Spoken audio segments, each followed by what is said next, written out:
What's going on, traders, and welcome to this week's episode of the Weekly Watchlist.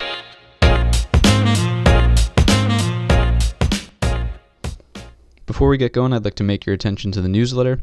If you're interested in receiving between 5 and 10 swing trade ideas for the week, sign up in the link below in the description. If you click on the link, follow the page down to the bottom, you can enter your email address, and I promise I'll get those picks out to you by Sunday night. One quick thing to note, the month of August has ended, so we're going to be looking at the monthly chart first. The other thing to note is that Monday is a holiday, Labor Day, so markets will be closed, so keep that in mind. And without further ado, let's get into the analysis. Alrighty, so like I said, we are looking at the monthly chart on SPY first. You can see we had our inverted hammer candle right up here last month at the top of our trend line, which was pretty important to note. If you knew that, you knew this tone and sentiment for the month would have been pretty bearish based on this reaction. But you can see now we have a long tail and sort of, I guess you would call this a hanging man candle. The only reason I'm putting a little more weight into this one as being a bearish signal is because here you can see the body is quite small. We did close green on the month on that hanging man in particular. However, if you look at a hanging man like this, long tail, still a red body, you can see the next month followed with some selling. So that to me indicates that because we have a longer tail, our body is rather large and we've closed red, and we are still somewhat up near the upper end and resistance area on the trend line. I think that we might see some more red come September. Alrighty, so taking it down to the weekly, you can see we did maintain our higher set of lows, which is a good thing. So this kind of contradicts what I was talking about in the monthly chart. However, you can see all these touches on the top of our resistance trend line here. My opinion is that we see a break to the upside. We don't get any follow through, so meaning we don't put in a higher high, meaning we don't break this 302. In that case, we see a lower high form from here, lower high, and then from there a downtrend continues where we target sort of the lows in here. And if these give, we are targeting this area in here at 272.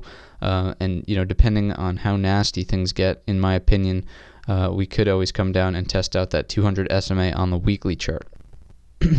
So bringing it finally all the way down to the daily chart, you can see we sort of had that tiny gap up over, and it was a big gap up, but the tiny gap up over this resistance level. But you can see sellers immediately pushed prices back down. 50 SMA held the prices back down. So I think, depending on what happens on Monday, whether or not we see that sort of break above and then a failure back into this range that we've been trading in here, I think that will be telling for the sentiment of the rest of the week essentially and the month. So if we see the look above and fail, targeting the lower end and trend line here, that's a given somewhere, depending on what day that happens, somewhere around this 285, 284.50 level. Anything lower than that, we're looking at this 281.22, comes from some of our supports, resistances in the past, and then anything lower than that, we're targeting our lows from down here at 272.83 as we talked about in the past chart. So the Q is very similar. Our trend line is a little bit steeper and is being maintained quite nicely. You can see even these pokes below are recovered by the buyers. Again, getting rejected by our 50 SMA. I think the same thing holds true as it does on SPY here. If we see the break above, we have our clear resistance here at 191.26. Get a rejection there and a fall back below this 188 level, and I think we're stuck in this range. We do want to see the trend line hold up, but if it's violated, again, the 200 SMA on the daily could come into play, and even 169.42 should things decide to get really nasty and the selling pick up. So IWM, the one we think acts as a leader, you can see it is not even close to putting in the same or equal highs as the rest of the indexes. So this to me is an indication of weakness. You can see it's just sort of dribbling lower. Our supports are even getting lower, so we have lower low, lower low, lower low again, lower highs. Everything is just, it's not looking great here. We sort of have, these eventually converge, but eventually, for now, I'd call it a channel. If we see a breakout to the upside again, strong, thick resistance with our 250 SMAs right overhead. All these price levels also I'd call 150, 151-ish, a solid area of resistance based on these highs in here. And then again, here you can see this is exactly where the sell-off sort of started for this leg down at 152.50 just about. So I'd say very hard to be pushing up here on IWM. However, easy on the downside. You can see we have room to fall. We have our price level here at 144.96, 145, I'd just call it. and essentially targeting this low down here if we see a failure on Monday to break out of this, and again, like everything else, come back into the range and target the bottom side. Starting off our companies with Apple, as always, you can see the 50 SMA on the daily chart sort of saved the day here and bounced prices higher on Apple, but that's no surprise because we did have a sort of bounce in the market as a whole, and Apple being one of those stocks that closely follows what the market does, it's no surprise that we see this move up. The one thing to note, though, is we do have this resistance trend line coming into play. We can draw that in, something kind of like this. You can see it didn't quite make it up into that trend line, but if we have something like this, we can look for that resistance to come into play earlier than, per se, this 215 area.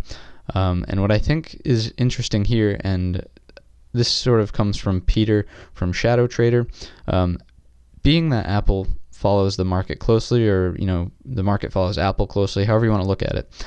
Apple didn't make it up to its equal high, whereas SPY did. So this could be seen as a sign of weakness, and that there's this resistance trend line will indicate more of a rollover to the downside, as there's not as many buyers here as in the market in general. So one thing to notice, again, is that going to happen? Does it hold up every single time when you see a divergence like that? No, not necessarily.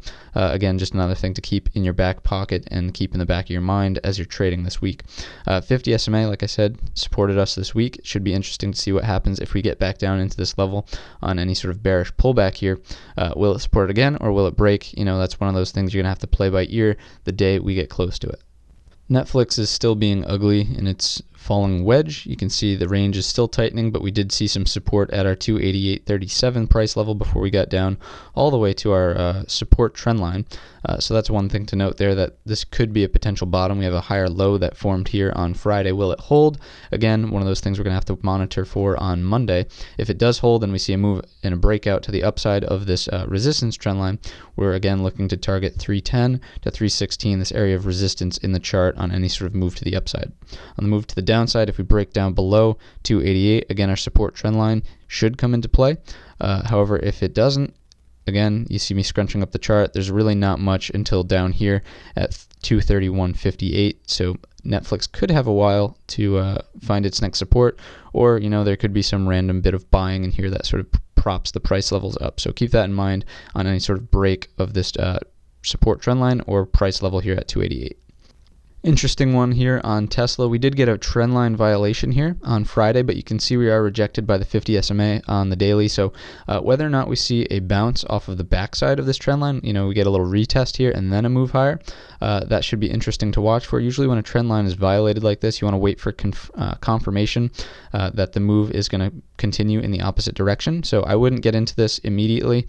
I would wait again for that confirmation that this is going to hold the support, and we're going to put in a higher low. From here, we can draw in our support zone, or even just move this price level up. It seems that that is a bit more accurate than that 2 whatever level we had down there. So 211.36 looks like we have plenty of support down there, and we are moving off of it. Now, like I said, we need to see a pullback or some sort of higher low form and then continue in the upwards direction. Our first resistance point to target on the upside is going to be this set of highs in here. That's at 239.78. Anything after that is the next set, which is at 247.45. Again, just 2 little points if we break through that 50 SMA resistance on the daily. BABA looks interesting to me here. You can see, again, compared to the other major indexes like SPY, it hasn't quite made it all the way up to its equal set of highs, but it's trying. There's a little bit of room here in the chart to fill. I think it's more than likely that that does fill. We see a resistance here at 180. This will sort of coincide if we do see that breakthrough on SPY to the upside. There's plenty of room for BABA here to fill, and then when SPY gets rejected and BABA's here at the trend line or price level, then you see that rollover. That's one situation I can envision in my head playing out. So one thing maybe you want to keep in mind, maybe you don't. Maybe you don't believe that that'll happen. So one way or another, clear resistance here at 179.37. Boom, boom, rejection. If we get there, look for the rejection. If we do have a sharp fall, we're looking at our support trend line to come into play. We have a set of lows in here that look pretty important to me. This is where a nice move sort of started from earlier on this week. You can see 1, 2, 3, boom. So support here at 164.08. Anything lower than that, again, support trend line needs to be coming into play. Again, that comes from, if we zoom out, I think I'll be able to do it this way. Yeah, there we go. Our lows in here connected with our lows up there. That is our sort of symmetrical triangle support zone. And again, if this support does break, boom, we're going there. But first, I think the target is on the upside here at 179.37.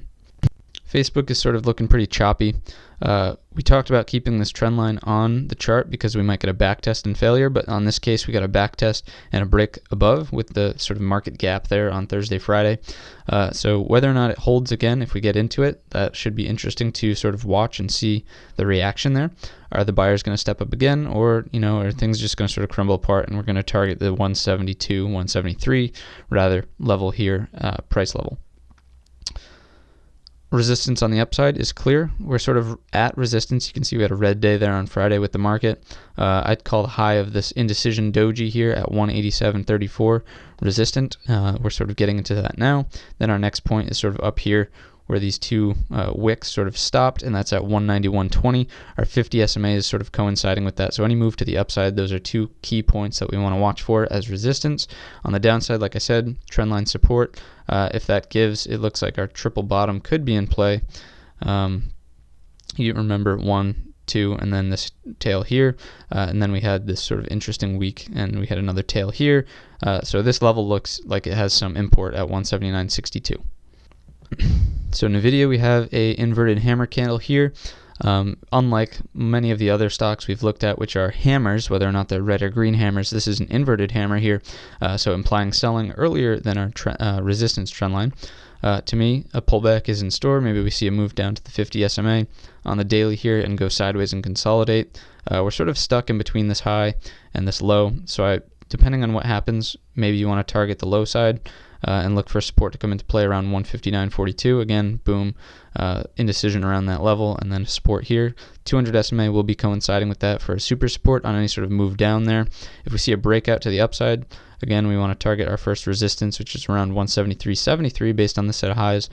May as well draw that one in. And then our next one is a little bit higher up at 178.68 based on the set of highs. So that's what we have on the upside and downside for NVIDIA.